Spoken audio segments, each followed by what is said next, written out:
નમસ્કાર, આપ જોઈ રહ્યા છો સીએનસી ગુજરાત. ખેરાલુ ડેપો મુસાફરો આનંદો. સિદ્ધપુર ખેરાલુ માટે એસટી બસનો નવો રૂટ શરૂ કરાયો. ભારતીય જન સેવા મંચના કન્વીનર મૌલિક પટેલ દ્વારા કરાઈ હતી રજૂઆત. સિદ્ધપુર ખેરાલુ તરફ જવા માટે નવા એસટી બસ રૂટની માંગણી ભારતીય જન સેવા મંચના કન્વીનર મૌલિક પટેલ દ્વારા કરવામાં આવી હતી, જેને લઈને ખેરાલુ ડેપો દ્વારા ખેરાલુથી સિદ્ધપુર અને સિદ્ધપુરથી ખેરાલુ જવા આવવા માટે નવો એસટી બસ રૂટ શરૂ કરાયો છે, જેને લઈ મુસાફરોમાં આનંદની લાગણી પ્રસરી ગઈ છે. સિદ્ધપુરથી ખેરાલુ તરફ જવા માટે બપોરે 3 વાગ્યાથી 6 વાગ્યાની વચ્ચે એક પણ એસટી બસની સુવિધા ઉપલબ્ધ ન હોવાને કારણે મુસાફરો, વેપારીઓ, વિદ્યાર્થીઓ અને ખેડૂતોને ભારે હાલાકી પડી રહી હોવાને કારણે ભારતીય જન સેવા મંચના મૌલિક પટેલ દ્વારા સિદ્ધપુર ખેરાલુના નવા એસટી રૂટ શરૂ કરવાની ઉગ્ર માંગ કરાઈ હતી, જેને લઈને ખેરાલુ ડેપો દ્વારા સિદ્ધપુર ખેરાલુ માટે નવો એસટી બસ રૂટ શરૂ કરવામાં આવ્યો છે.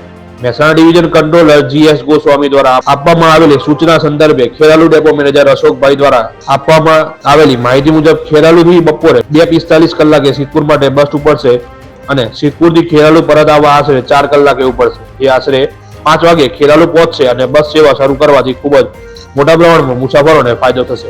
રિપોર્ટર ધ્રુવ કુમાર દવે, સિદ્ધપુર.